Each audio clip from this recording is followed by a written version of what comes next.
এত বড় আসমান ও জমিন, চন্দ্র সূর্য, আলো বাতাস, রোদ বৃষ্টি, এত কিছু, এত সুখ, এত শান্তি, এত সুস্থতা, চোখ নাক কান হাত পাও নিঃশ্বাস, এই সব কিছু 24 ঘন্টা দেওয়ার পরেও যার কাছ থেকে আল্লাহ তাআলা একটা সেজদা পায় না, তুই কুত্তার চাইতেও খারাপ বেটা। তোর তুলনা কুত্তার সাথেও হয় না বেটা, কুত্তার চাইতেও নিকৃষ্ট বেটা। বেনামাজি কুত্তার চাইতেও নিকৃষ্ট, বেনামাজি কুত্তার চাইতেও নিকৃষ্ট, বেনামাজি কুত্তার চাইতেও নিকৃষ্ট বেটা। এই পৃথিবীর যেই কোনো বিবেকবান জানে বেটা, হাড্ডির কৃতজ্ঞতা আছে কুত্তার ভিতরে। আর মানুষ রূপী এই হাইওয়ান এত বড় কায়নাত পেয়েও ওই রবের একটা সেজদা দিতে রাজি। আস্তাগফিরুল্লাহ, আস্তাগফিরুল্লাহ। 365 দিনে একদিনও 5 ওয়াক্ত নামাজ পড়লা না, এমন জানোয়ার কেমনে হইলা? মুসলমানের ঘরে এত বড় জানোয়ার কেমনে হইলা? মায়ের পবিত্র 2 বছরের পবিত্র দুধ, বুকের দুধের এত বড় অপমান কেমনে করলা? আল্লাহ তাআলা তোমাকে কালেমাওয়ালার ঘরে, মুসলমান বাবা মার ঘরে জন্ম দিয়ে কি ভুল করলেন, কি অপরাধ করলেন? তুমি মালিককে সেজদা দাও না? বলো ভাই, বুঝতে শিখেন, আপনারা বাবারা বুঝতে শিখেন। আপনাদের সন্তানের, ছেলে মেয়ের, স্ত্রী পরিজনের ইবাদত আমল এটা গঠন করা, এটাই আপনাদের জিন্দেগির মূল ডিউটি। আমরা মুসলমান, আমরা মুসলমান, আমরা বেঈমান না। আমার স্ত্রীর কাছে আমার প্রথম দাবি আমার আল্লাহর হুকুম, আমার ছেলের কাছে আমার প্রথম চাওয়া আমার আল্লাহর হুকুম, আমার মেয়ের কাছে আমার প্রথম চাওয়া আমার আল্লাহর হুকুম। এরপরে দুনিয়া, দুনিয়া মিলুক বা না মিলুক। হাজার চেষ্টা করেও তো অনেক বাবা মা শেষ পর্যন্ত কষ্ট করছে ঠিকই, কিন্তু ছেলের খেদমত কপালে জোটে না, ছেলের বউয়ের এক গ্লাস পানি কপালে জোটে না। আছে না এমন? কথা বলেন না কেন? তো কি লাভ হইল ভাই? না দিন শিখাইলেন, না নামাজ শিখাইলেন, না আল্লাহ চিনাইলেন, আবার তো আজকে দুনিয়াও হারাইলেন, দুনিয়াও হারাইলেন। মানুষের দ্বারা গপ মারিয়া কি লাভ? ঢাকা শহরে ফুলা বউ লইয়া থাকে, এটা মানুষেরও শুনাইয়া কি লাভ? হ্যাঁ, ঢাকা শহরে তো আমনের ফুট ছাড়াও তারও মানুষের থাকে, এটা তো আশ্চর্য কিছু না। ঢাকা শহরে থাকা তো বিরাট কোনো নিয়ামত না, ইটালি থাকা তো কোনো বিরাট নিয়ামত না। কারো একটা ফুট যদি ইটালি থাকলে এত বড় সৌভাগ্য। আমি প্রায়ই বলি, তো যারা কাফের বেঈমান পূর্বপুরুষ থেকে যুগ যুগ ধরে পুরা বংশ যাদের ইটালি, তো তারা কেমন কপাল, তারা ধরো বড় ভাগ্যবান।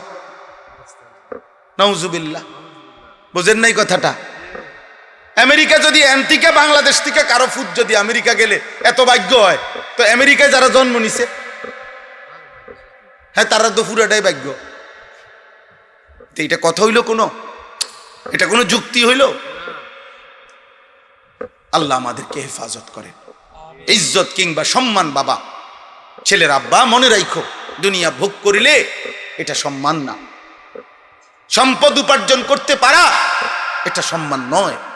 দুনিয়া জানোয়ারও ভোগ করে, এক কুকুরও দুনিয়া ভোগ করে, এক শুকরও দুনিয়া ভোগ করে, দুনিয়া হাইওয়ানও ভোগ করে, দুনিয়া চতুষ্পদ জন্তুও ভোগ করে, দুনিয়া বেঈমানও ভোগ করে, দুনিয়া মুশরিকও ভোগ করে, দুনিয়া নাস্তিক মুরতাদ 60 বছর 40 বছরে যে একদিনের জন্য স্বীকার করে নাই আল্লাহকে।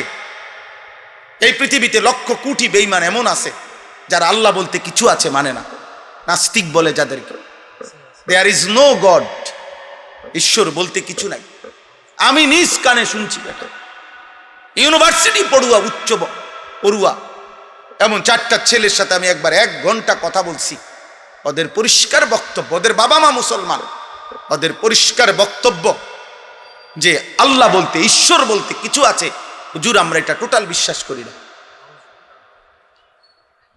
আমি এমন মানুষ দেখছি হাজার কোটি টাকার মালিক, একটি প্রাইভেট ব্যাংকের ভাইস চেয়ারম্যান, মারা গেছেন ওই ভদ্রলোক, কোটি কোটি টাকার মালিক ছিল। ওনার মুখে নিজে বলছে কবরের আযাবের যে ভয় হুজুররা দেখায় এটা মিথ্যা।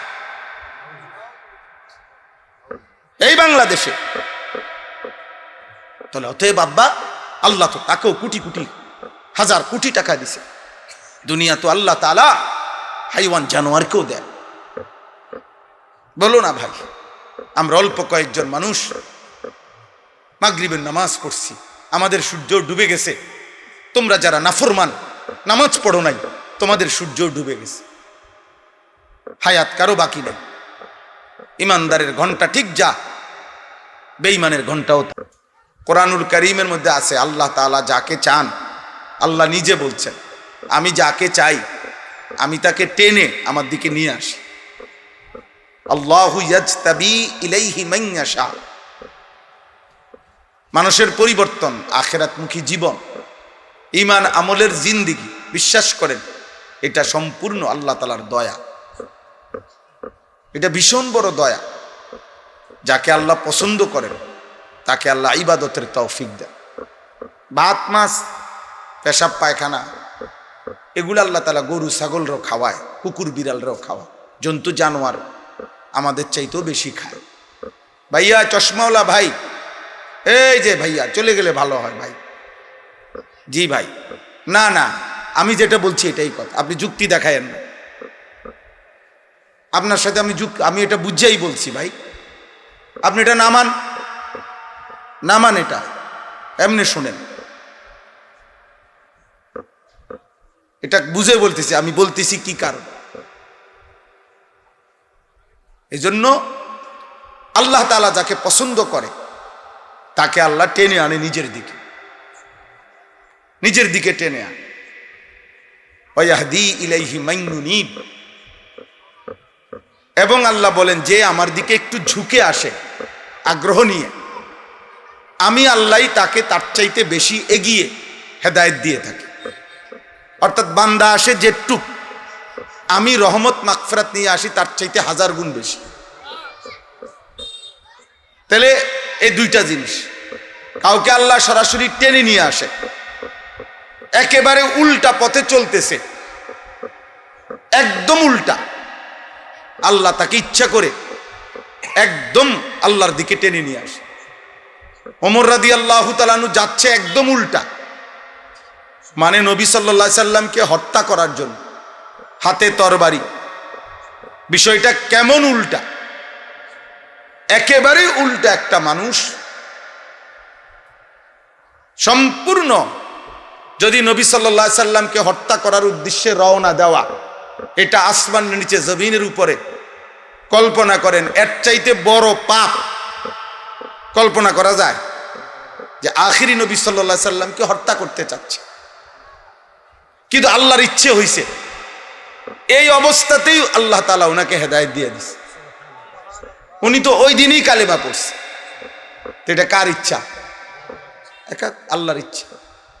হযরত আবু যর গিফারি রাদিয়াল্লাহু তাআলা আনহু, তিনি বহু দূরের এক এলাকা থেকে মক্কায় আসছেন নবী সাল্লাল্লাহু আলাইহি সাল্লামের ব্যাপারে তথ্য যাচাই করার জন্য। চলা ফেরা উঠা বসা কেমন, যদি বুঝে ধরে কালেমা পড়বে, নয়তো ফিরত চলে যাবে। হাদিসে আছে তিনি নবী সাল্লাল্লাহু আলাইহি সাল্লামের চলাফেরা গতিবিধি পরিচয় না দিয়ে 1 মাস মক্কায় উনি খেয়াল করছেন, কি করে কি না করে সব কিছু চুপে চুপে, মানে উনি উনার মতো করে চলছে ফিরছে, কাউরে কোনো পরিচয় দেয় না কেন আসছে কি জন্য আসছে। 1 মাস পরে হযরত আলী রাদিয়াল্লাহু তাআলা আনহুর সাথে কথা বলতে বলতে, বিশেষ করে তিনি আল্লাহর নবী সাল্লাল্লাহু আলাইহি সাল্লাম সম্পর্কে বিস্তারিত জেনে, এরপরে হযরত আলী রাদিয়াল্লাহু তাআলা আনহুর মাধ্যম হয়ে নবী সাল্লাল্লাহু আলাইহি সাল্লামের কাছে গিয়ে সরাসরি কালেমা পড়ে মুসলমান হয়েছে। তাইলে কেউ নিজে ঝুঁকে আসছে একটু, আল্লাহ তাকেও হেদায়েত দিছে। আবার কাউকে আল্লাহ ইচ্ছা হয়েছে একেবারে উল্টা মানুষটারও আল্লাহ কি দিছে? হেদায়েত দিছে। তাহলে ইচ্ছাটা মূলত কার? আল্লাহ। তো আমার বলার উদ্দেশ্য হলো, কোন মজলিসের মধ্যে যখন কেউ সামনাসামনি আইসা বসে, আমার আজকে দীর্ঘ বছরের অভিজ্ঞতা হলো যে মনোযোগ আন্তরিকতা নিয়ে যখন সে শোনে, আর আল্লাহর দয়া যদি হয় তো তার দিলের মধ্যে ধীরে ধীরে পরিবর্তন নসিব হয়। কথা বুঝছেন? আর এই ক্ষেত্রে সবচেয়ে বড় প্রতিবন্ধকতা হলো মোবাইল হাতে ধরে রাখা। মোবাইল হাতে ধরে রাখার সবচেয়ে বড় মুশকিলটা হলো, ঝামেলাটা হলো, এতে ওই ব্যক্তির কথার প্রতি মনোযোগ হয় না, তার মনোযোগ তার মোবাইলের দিকে থাকে। অর্থাৎ সে বারবার এটার দিকে নজর দেয়, আসতেছে কিনা, উঠতেছে কিনা, আজ্ঞায় ফিচায় উড়ায় নামায় বারবার। অর্থাৎ বেচারা আর 1 ঘন্টা 1.5 ঘন্টা পরে নিজের জন্য কিছু আর বোঝে না। এই জন্য আমি এত কঠোর। স্ট্যান্ডওয়ালারা প্রফেশনাল, অর্থাৎ এরা প্রফেশনাল, এদের এটা এক ধরনের সারা বছর তারা প্রফেশনাল। কিন্তু আমরা যারা এমনি আসছি বসছি, এই যে ছেলেপেলেরা, আমরা সবাই প্রত্যেকের কাছেই মোবাইল আছে আমি জানি, তো প্রত্যেকেই যদি একটা মোবাইল ধরে রাখে তা আর নিজের দিলে কথা ঢুকবে না, নিজের দিলে কথা ঢুকে না। এটা পরীক্ষিত। আমাদের ছোটখাটো আল্লাহর দয়ায় ওয়াজের এই বয়স আজকে 22 বছর। তাহলে এই 22 বছরে হাজারো মানুষ, লাখো মানুষ দেখার সুযোগ হয়েছে, আলহামদুলিল্লাহ। আরবি ভাষায় বলে সালিল মুজাররাব ওয়ালা তাসআলিল হাকিম। তুমি তোমার প্রয়োজনীয় বিষয়, আরবিতে বলে যে অভিজ্ঞকে জিজ্ঞেস করো। শুধু জ্ঞানী পণ্ডিত বুদ্ধিজীবী তাকে নয়, সবকিছু বুদ্ধিজীবী আর বাস্তবতার প্রেক্ষাপটে যার প্র্যাকটিক্যাল অভিজ্ঞতা আছে এক হয় না, এক হয় না। আগের দিনে ছিল এমন কবিরাজ, এমন ডাক্তার, এমন হোমিওপ্যাথিক ডাক্তার কবিরাজ, রুগী যাইয়া সামনে দাঁড়াইলেই পুরো আপাদমস্তক তাকাইয়াই বলতে পারতো শরীরের কি অবস্থা, কি কি রোগ ব্যাধি। আর এখন 30টা পরীক্ষা করেও বেচারা রোগ ধরতে পারে না। পড়ালেখার বাড়ছে, অনেক অনেক বাড়ছে। সেদিন বাংলাদেশে একজন ব্যক্তি প্রস্তাব দিছে, কয় যে ডাক্তার সাহেব তার রোগ চিহ্নিত করার জন্য, উনি রোগ ধরার জন্য পরীক্ষা করায়, সেইটা রুগিয়ে পরীক্ষার টাকা দিবে কেন? বুঝেন নাই কথাটা? এটা যাই হোক, এটা তর্ক বিতর্কের বিষয়, আমি বসি নাই এখানে করতে। কিন্তু আমার বলার উদ্দেশ্য হলো ভাইয়া, এই জন্য আমরা এটা কঠোর, যে আমার কথা হইল না শুনুক, একজন শুনুক, কিন্তু আল্লাহর কথা মনোযোগ দিয়ে শোনা কোরআনুল কারীমের স্পষ্ট আদেশ এবং আল্লাহর ওয়াদা এটা। আল্লাহ বলছে, তুমি যদি ফাসতামিউ লাহু ওয়া আনসিতু, তোমরা আমার কথা মনোযোগ দিয়ে শোনো, কোরআনের কথা, এবং চুপ থাকো। আল্লাহর কসম, আল্লাহ বলছে লাআল্লাকুম তুরহামুন, অবশ্যই তোমাদের উপরে রহমত বর্ষিত হবে। যদি কি শর্তে? 2 শর্তে। 1 হলো মনোযোগ দিয়ে শুনো, 2 হলো চুপ থাকো। চুপ থাকো, এই 2 শর্তে লাআল্লাকুম তুরহামুন, আল্লাহর রহমত বর্ষিত। আল্লাহর রহমত বর্ষিত। রহমত মানে কি? রহমত মানে তাফসিরে আছে ভাত মাছ তরি তরকারি, ঘর সংসারের আয় রোজগার বেড়ে যাবে, এটা না। এখানে রহমতের অর্থ হলো তাফসিরে রুহুল মাআনিতে স্পষ্ট আছে, ইউওয়াফিকুত তাআ, আল্লাহর কথা মনোযোগ দিয়ে শোনা এবং চুপ থাকার বরকতে আল্লাহ ওই বান্দাকে আল্লাহর কথার উপরে, কোরআনের উপরে আমল করার তৌফিক দান করবে, তৌফিক দান করবে। পৃথিবীর এখানে একজন মুসলমান ছেলে, একটা ছেলে এমন আছে কি আপনার কি মনে হয়? একেবারে কমপক্ষে 10 বছরের থেকে শুরু করে উপরে এমন একজন ছেলেও নাই যে জানে না যে নামাজ 5 ওয়াক্ত ফরজ। এমন একটি ছেলে এরকম নাই যে জানে না, প্রত্যেকেই জানে। কম 10 বছরের নিচে যদি হয় বাদ দিলাম ধরেন, কিন্তু 10 ঊর্ধ্ব বাচ্চা কি জানে না যে নামাজ 5 ওয়াক্ত ফরজ? কথা বলেন না? তাইলে একটা হলো জানা, একটা হলো জানা। আজকে 30 বছর ধরে যেই হারাম করে সুদ খায়, এই সুদখোর, এই হারামখোর জানে এটা হারাম। ওনারে জিজ্ঞাসা করেন, বলে ভাই সুদ খাওয়া হারাম, তো উনি কি কইব? মুস্তাহাব। কথা বলেন না? তাইলে উনি খাচ্ছে কেন? উনি তো জানে বিষয়টা, উনি তো জানে বিষয়টা। 1 হলো জানা, আরেক হলো আমলের তৌফিক হওয়া, মানার তৌফিক হওয়া, এটা ভিন্ন বিষয়। কম বেশি ওয়াজ, কোরআন, ইসলামের কিছু মৌলিক কথাবার্তা আপনারাও সবাই জানেন, সবাই জানে না, এখানে নতুন করে বলার কিছু নাই। কিন্তু আল্লাহর কথা বারবার বলার উদ্দেশ্য কি? তাই প্রত্যেকবার আজকে 30 বছর ধরে তো আপনারে কইতে আছি নামাজ 5 ওয়াক্ত, এটা না বুঝার কি আছে? কথা বুঝেন নাই? তো এটা তো মাকসাদ না, মাকসাদ হইল আমলের তৌফিক হওয়া। এই জন্য আল্লাহ বলছে যে বারবার বলেন, বারবার বলেন, বারবার বলেন, বারবার বলেন। ফাযাক্কির, বারংবার উপদেশ দেন। ওয়াযাক্কির, বারংবার উপদেশ দেন। ইন্নামা আনতা মুযাক্কির, হে নবী আপনি বারবার উপদেশদাতা। ইন্নামা আনতা নাযীর, হে নবী আপনি হচ্ছেন আমি আল্লাহর পক্ষ থেকে ভয় প্রদর্শনকারী বান্দা। এই মাকসাদ, এটা বারবার বলেন। আপনি বলতে থাকেন, আপনি মেহনত করতে থাকেন, ফয়সালা আমি দেব। ঈমান আনবে না আনবে না, আল্লাহর পথে চলবে না চলবে না, পরিবর্তন হবে না হবে না, আল্লাহ বলেন এটা আমার ফয়সালা, আমার ফয়সালা। কোরআনুল কারীমের মধ্যে আছে, এই সূরা, আমি যেই সূরার আয়াত পড়ছি, সূরা হুদ, এই সূরার মধ্যে স্পষ্ট আছে হযরতে নূহ আলাইহিস সালাম 950 বছর, 950 বছর একটানা মানুষকে আল্লাহর দিকে ডাকছে। কি মামুলি কথা মনে হয় এটা? 950 বছর বুঝেন? 950 টাকা, 950 টাকা আর 950 বছর এক কথা? 950 টাকা তো মামুলি টাকা, 50 টাকা কম 1000, কিন্তু 950 বছর আমাদের বাপ দাদা 14 গোষ্ঠীর কয়জনের হায়াত একত্র করলে 950 বছর হবে বাবা? 950 বছর একটানা আল্লাহর কথা বলছে। 950 বছরে তাফসিরে, বিশুদ্ধ তাফসিরে আছে, এই 950 বছরে ওনার হাতে কালেমা পড়ছে সর্বোচ্চ 80 জন। কতজন? কয় বছরে বুঝছেন? কি মনে করেন ব্যাপারটা, বিষয়টা কেমন?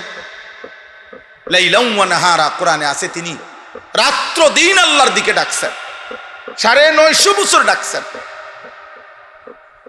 তুফান চলে আসছে, পানিতে ডুবে যাইতেছে মানুষ, তখনও ডাকছে। ছেলে কেনানকে বলছেন ইয়া বুনাইয়ার কাম মা'ানা, আব্বা পানি চলে আসছে। ওই যে দেখা যায় রে বাপ, আল্লাহর আযাব চলে আসছে, পানি উঠতেছে, বেড়ে যাচ্ছে, এখনো সুযোগ আছে, তুমি ইমানদারের সঙ্গী হও। ওয়ালা তাকুম মা'আল কাফিরিন, হে আমার প্রিয় সন্তান বেঈমানের সঙ্গী হয়ে থেকো না। আয়ালাও কালেমা পড়ে নৌকায় উঠো। ছেলেটা ফিরতে চায় নাই, 950 বছর এভাবে তিনি বলে গেছেন শেষ মুহূর্ত পর্যন্ত।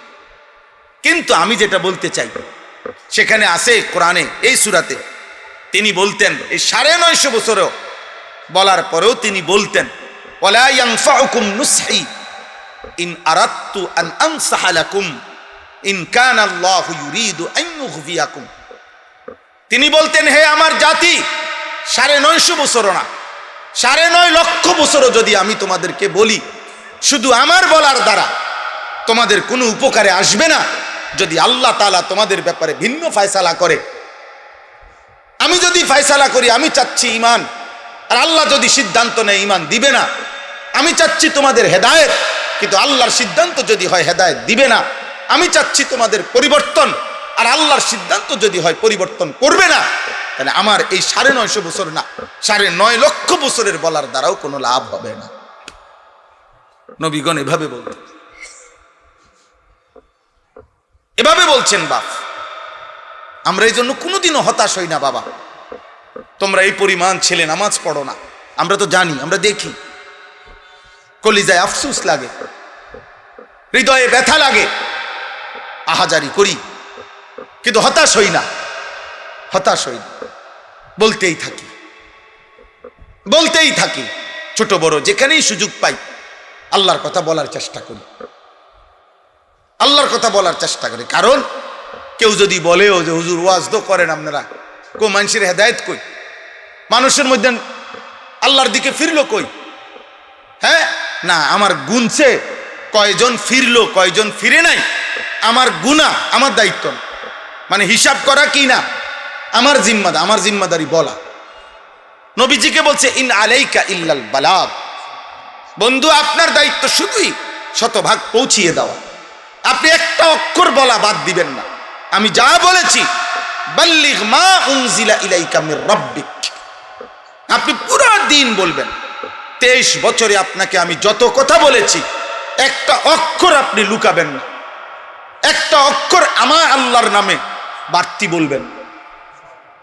ফাইন লাম তাফআল ফামা বাল্লাগতা রিসালাতাহু।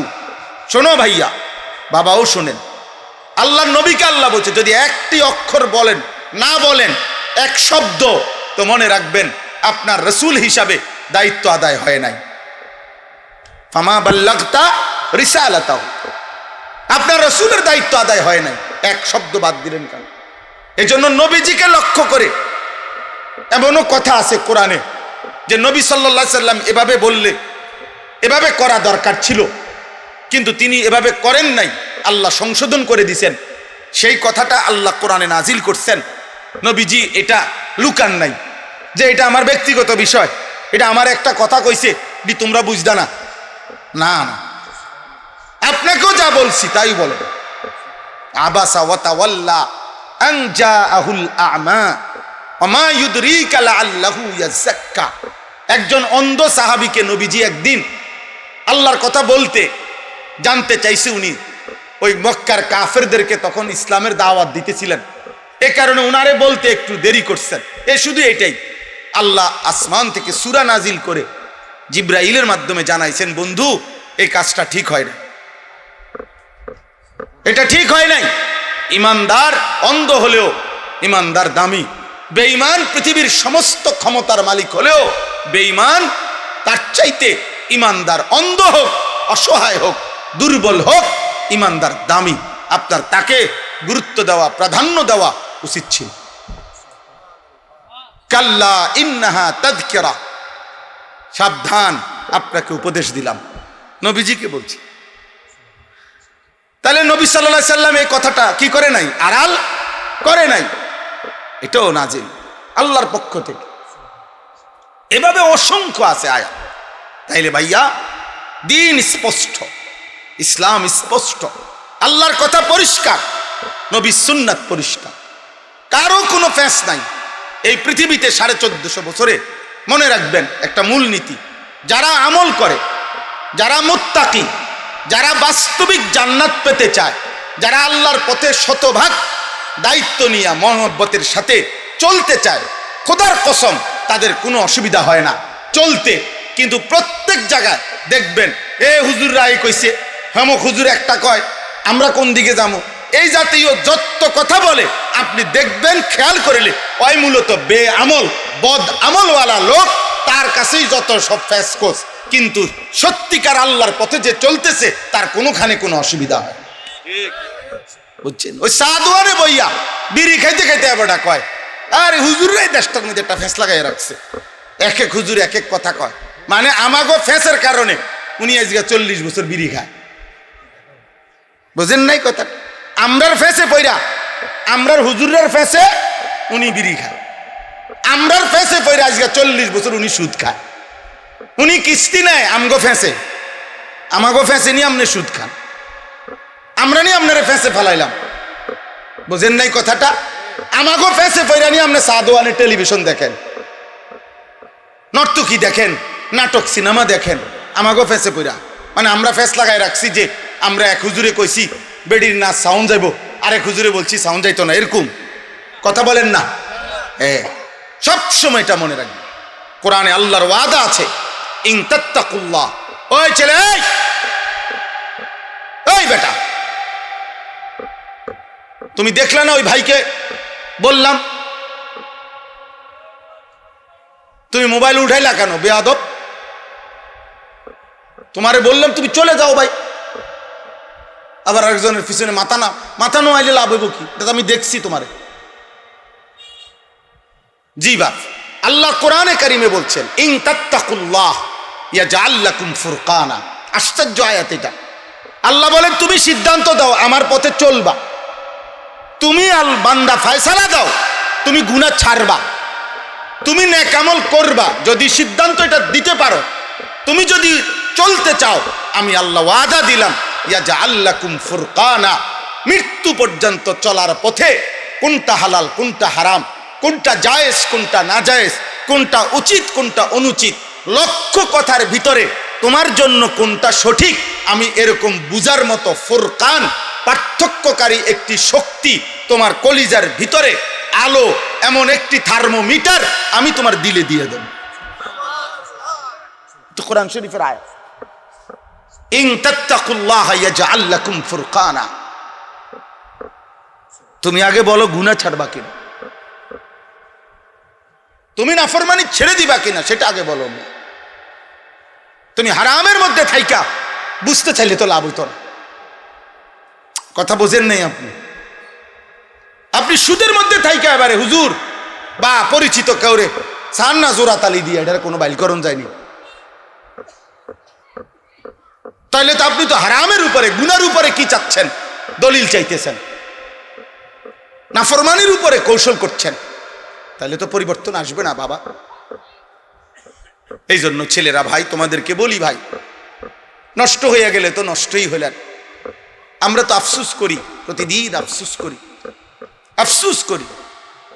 সুন্দর সুস্থ সবল জীবন, স্বাভাবিক জিন্দিগির বাপ, 16, 17, 18, 20, 25 বছরের ছেলে, পূর্ণ সুস্থ সবল, মাথার চুল থেকে পায়ের নখ পর্যন্ত, সারা অঙ্গে কোনো ব্যথা নাই, বেদনা নাই, রোগ নাই, শোক নাই, ব্যথা নাই, পেরেশানি নাই। এমন সুস্থ সুন্দর জীবনে 24 ঘন্টার মধ্যে আল্লাহকে একটি সেজদা করতেও মন চায় না, এমন নিকৃষ্ট জানোয়ার কেমনে হইল? এমন নিকৃষ্ট জানোয়ার কেমনে হইল? এর চাইতে বড় আফসোসের বিষয় কি হতে পারে?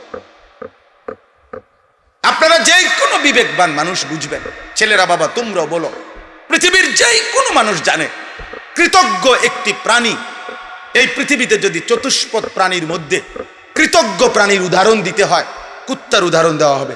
কুকুর একটি কৃতজ্ঞ প্রাণী, সবাই জানে এটা। কুকুর একটি কি প্রাণী? কৃতজ্ঞ প্রাণী। কুকুরের মধ্যে কৃতজ্ঞতা বেশি। কুকুর এমন একটি প্রাণী, তার বাড়িওয়ালা, কোনো বাড়িওয়ালা একেবারে ফেলে দেওয়া জাররা গোশত নাই, সাবাইন্না সুসা যেই হাড্ডিটা ফেলে রাখছে, একেবারেই ফালতু হাড্ডি, এরকম 8-10 টুকরা, 5-10 টুকরা হাড্ডি খাইয়া এই হাড্ডি টুকুর কৃতজ্ঞতা হিসাবে এই কুত্তাটা, কুকুরটা এই লোকটারে ছাড়ে না, এই বাড়িটা ছাড়ে না। আহা, এটুকু হাড্ডির কৃতজ্ঞতার কারণে যদি একটা কুত্তা, তার ভিতরে এই কৃতজ্ঞতা থাকে, এত বড় আসমান ও জমিন, চন্দ্র সূর্য, আলো বাতাস, রোদ বৃষ্টি, এত কিছু, এত সুখ, এত শান্তি, এত সুস্থতা, চোখ নাক কান হাত পাও নিঃশ্বাস, এই সব কিছু 24 ঘন্টা দেওয়ার পরেও যার কাছ থেকে আল্লাহ তাআলা একটা সেজদা পায় না, তুই কুত্তার চাইতেও খারাপ বেটা। তোর তুলনা কুত্তার সাথেও হয় না বেটা, কুত্তার চাইতেও নিকৃষ্ট বেটা। বেনামাজি কুত্তার চাইতেও নিকৃষ্ট, বেনামাজি কুত্তার চাইতেও নিকৃষ্ট, বেনামাজি কুত্তার চাইতেও নিকৃষ্ট বেটা। এই পৃথিবীর যেই কোনো বিবেকবান জানে বেটা, হাড্ডির কৃতজ্ঞতা আছে কুত্তার ভিতরে। আর মানুষ রূপী এই হাইওয়ান এত বড় কায়নাত পেয়েও ওই রবের একটা সেজদা দিতে রাজি। আস্তাগফিরুল্লাহ, আস্তাগফিরুল্লাহ। 365 দিনে একদিনও 5 ওয়াক্ত নামাজ পড়লা না, এমন জানোয়ার কেমনে হইলা? মুসলমানের ঘরে এত বড় জানোয়ার কেমনে হইলা? মায়ের পবিত্র 2 বছরের পবিত্র দুধ, বুকের দুধের এত বড় অপমান কেমনে করলা? আল্লাহ তাআলা তোমাকে কালেমাওয়ালার ঘরে, মুসলমান বাবা মার ঘরে জন্ম দিয়ে কি ভুল করলেন, কি অপরাধ করলেন? তুমি মালিককে সেজদা দাও না? বলো ভাই, বুঝতে শিখেন, আপনারা বাবারা বুঝতে শিখেন। আপনাদের সন্তানের, ছেলে মেয়ের, স্ত্রী পরিজনের ইবাদত আমল এটা গঠন করা, এটাই আপনাদের জিন্দেগির মূল ডিউটি। আমরা মুসলমান, আমরা মুসলমান, আমরা বেঈমান না। আমার স্ত্রীর কাছে আমার প্রথম দাবি আমার আল্লাহর হুকুম, আমার ছেলের কাছে আমার প্রথম চাওয়া আমার আল্লাহর হুকুম, আমার মেয়ের কাছে আমার প্রথম চাওয়া আমার আল্লাহর হুকুম। এরপরে দুনিয়া, দুনিয়া মিলুক বা না মিলুক। হাজার চেষ্টা করেও তো অনেক বাবা মা শেষ পর্যন্ত কষ্ট করছে ঠিকই, কিন্তু ছেলের খেদমত কপালে জোটে না, ছেলের বউয়ের এক গ্লাস পানি কপালে জোটে না। আছে না এমন? কথা বলেন না কেন? তো কি লাভ হইল ভাই? না দিন শিখাইলেন, না নামাজ শিখাইলেন, না আল্লাহ চিনাইলেন, আবার তো আজকে দুনিয়াও হারাইলেন, দুনিয়াও হারাইলেন। মানুষের দ্বারা গপ মারিয়া কি লাভ? ঢাকা শহরে ফুলা বউলাইয়া থাকে, এটা মানুষেরও শুনাইয়া কি লাভ?